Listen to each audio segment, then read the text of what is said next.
కోయంబత్తూరుని మన దేశంలో రిటైర్మెంట్ రాజధానిగా పిలుస్తారు. దీనికి ప్రధాన కారణం ఆరోగ్యకరమైనటువంటి వాతావరణం, మంచి మెడికల్ ఫెసిలిటీస్ ఉండడం.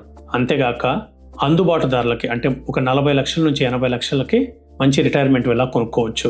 మన హైదరాబాద్, బెంగళూరు, మైసూర్ లాంటి నగరాల్లో కూడా ఈ సీనియర్ లివింగ్ ఎకానమీ అనేది చాలా ఫాస్ట్గా గ్రో అవుతోంది. అందులోనూ మన హైదరాబాద్లో ఈ సీనియర్ లివింగ్ ఎకానమీ అనేది ఒక గోల్డ్ మైన్గా మారబోతోంది.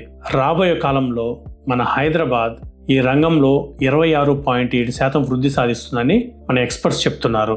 దీనికి ప్రధాన కారణం వరల్డ్ క్లాస్ మెడికల్ ఫెసిలిటీస్ ఉండడం, మంచి వాతావరణం, కావలసినంత ల్యాండ్ బ్యాంక్ ఉండడం, అలాగే కాస్మోపాలిటన్ కల్చర్. కేవలం హైదరాబాద్ మాత్రమే కాదు, మన ఆంధ్రప్రదేశ్లో కూడా సీనియర్ లివింగ్ ఎకానమీకి మంచి అవకాశం ఉంది.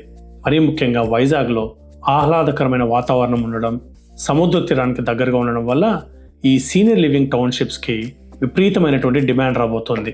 అలాగే ఈ గుంటూరు, విజయవాడ మధ్యలో ఈ కృష్ణానదీ తీరాన ఈ సీనియర్ లివింగ్ టౌన్షిప్స్ పెరగడానికి బాగా అవకాశం ఉంది.